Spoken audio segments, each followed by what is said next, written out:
Welcome to colourful Glasgow and the most exciting and popular show of the year. It's much more than a flower festival. It's a chance for British companies to show their wares to the world. And as usual, British Rail are taking full advantage of that opportunity. So we thought we'd piggyback on the publicity department and use their fine stand to present this year's annual report. Now, do you remember what Bob Reed was saying this time last year? Come on, let's pop into the Rail Theatre and borrow their audio-visual presentation. All in all, a good year. Let's hope that next year we'll do just as well because we are in a highly competitive transport market. And my goodness, how you all lived up to those hopes. It certainly is a year to celebrate, if ever there was one. Now, if Douglas Moffat can hear me in his stuffy old office, perhaps he'll give us some facts. Well, I don't know about the stuffy old office bit, but I do know you've every right to celebrate. It's been an outstanding year for British Rail. What made the chairman so pleased last year was a surplus on ordinary activities of £2.4 million after interest. This year, that figure is £47.3 million, and the group as a whole had the highest surplus of all time. Economically, 1987-8 is a true record-breaking year.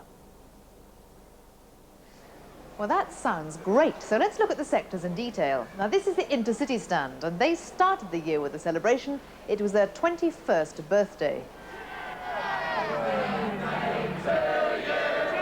Happy birthday to you.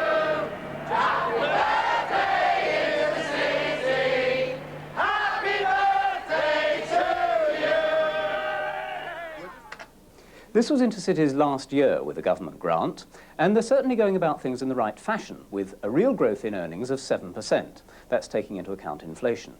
And the operating loss was reduced by nearly a fifth.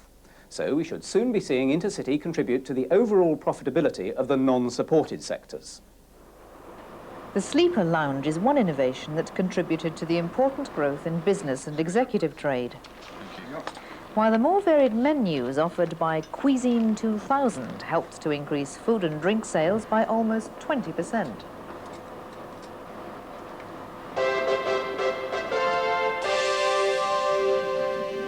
Network South East continued to run full steam ahead by reopening the Bicester to Oxford line and inaugurating new stations at Bicester, Corby, Haddenham and the Isle of Wight. Their marketing of off-peak services has helped to increase passengers over the last 3 years. 9:30, the rush is over, leaving 1,000 trains quieter with much cheaper tickets. They took delivery of new trains for the Thames Link route and London-Bournemouth-Wessex fleet. As sometimes happens in this business, the new equipment is not without its teething problems, but you can hardly try out a new train under wraps. The real test has got to be running up and down the line with the stress and strain of constant use. Early problems are bound to be ironed out in the coming year of service. These new trains represent some of the £165 million investment made by Network South East, while managing to keep expenditure at the same level as last year. By keeping expenditure down, they continued the growth in income, passing the £800 million mark with a record increase of 8.5% in real terms.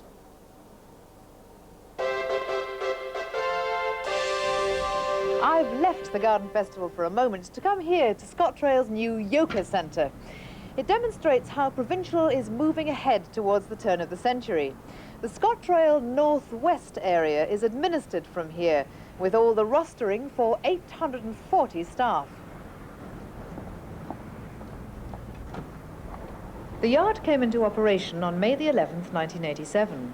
And they're proud of their record of cleaning every train, both inside and out, every day.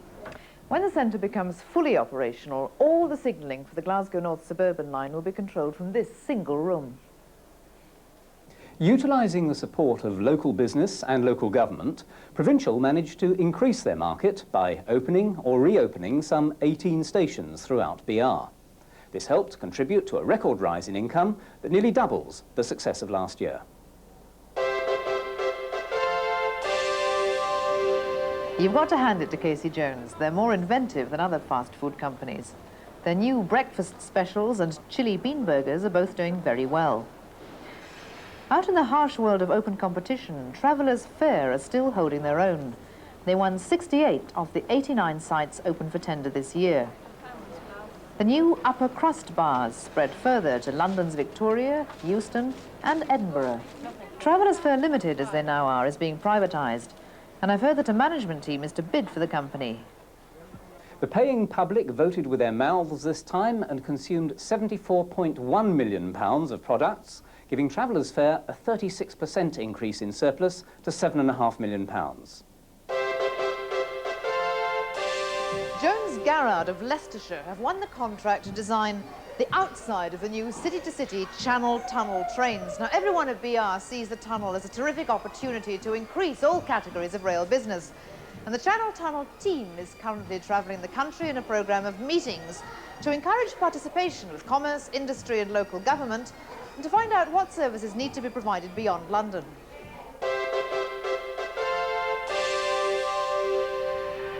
Despite heavy competition from road hauliers, Rail Freight signed a new 5-year contract to supply increased tonnages of coal to the South of Scotland Electricity Board. Efficient handling increased the shipment of metals, and aggregate haulage broke last year's record by 10%.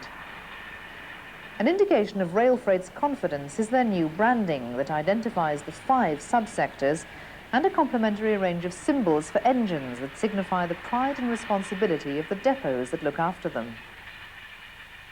Well, they've got plenty of reason to be proud. Since the coal strike of 1984-5, business has improved in leaps and bounds to the present surplus of £43.6 million on a gross income of £550 million.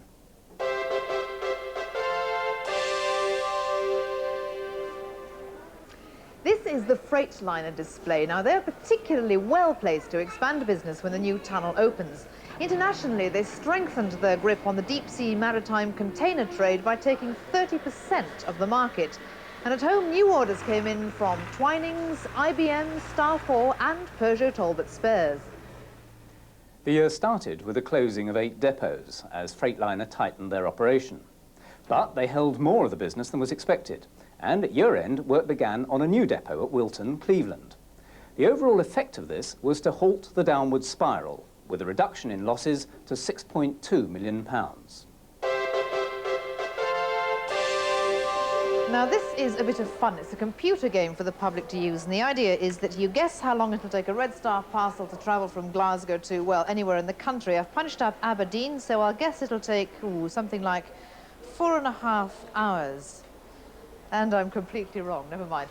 Red Star introduced several new services during the year, and they showed a major improvement, in particular, in their traffic to Europe. Parcels go by rail to Southend and then by air to Charleroi in Belgium, where they join the Eurail network. And that's extended during this last year to Greece, Italy, Spain, Portugal and Norway. So much newspaper distribution has been moved away from the railways that it's no longer cost-effective to deliver daily papers by rail. So, in July '88, BR will terminate contracts to carry daily newspapers. However, because of interest on past profits, the sector just scraped into the black, with a surplus after interest of £0.4 million. As you know, Brell and BRML have split, while the works at York, Derby and Crewe have joined together as Brell 1988 Limited, and they should move into the private sector shortly. But business looked good, with more than £180 million of national orders won in competitive bidding. While on the international front, the new company is involved with consortiums for both the Eurotunnel shuttles and the international city-to-city trains. As this is the first year of separate returns, a comparison can't be made. But Brell 1988 Limited made a profit of £1 million on a gross income of £257.5 million.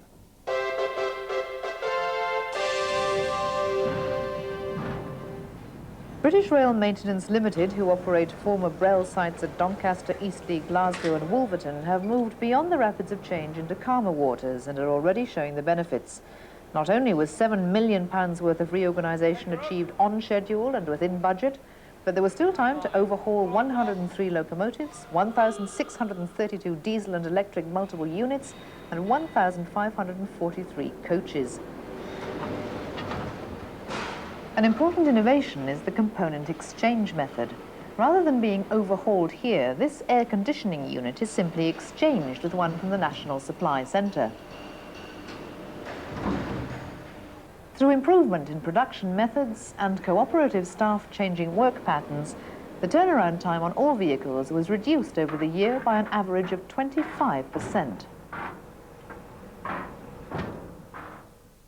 BRML's gross income was £168.9 million, and on that they returned a surplus of £12.2 million, an impressive first year's business.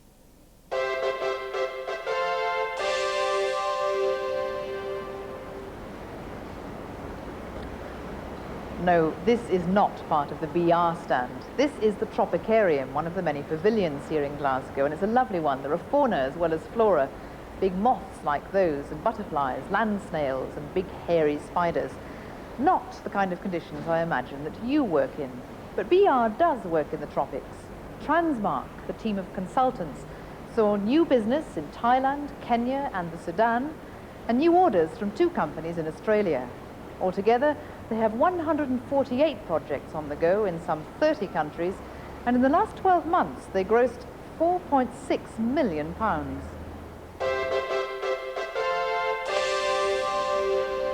The Transport Police have continued to improve the service they offer to staff and public alike. As well as increasing safety awareness by the use of techniques such as this video, they are undoubtedly increasing efficiency.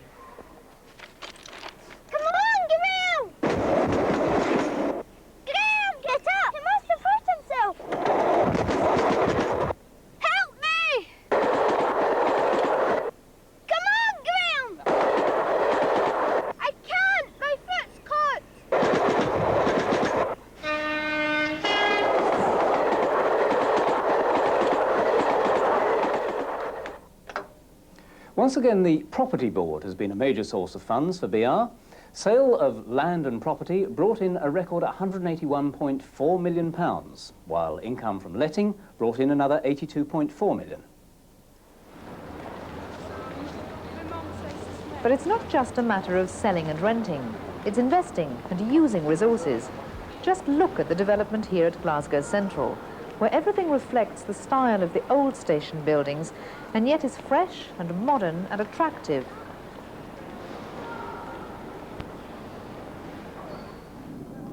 Developments throughout the country are improving stations and making them creators of revenue in their own right, whether in rents for commerce or offices with the perfect access of their own station.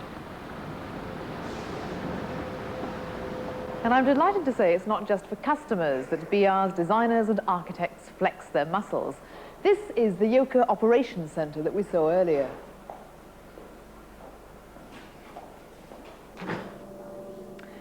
Now, I told you we were bringing you this annual report from Scotland. Look who's in here.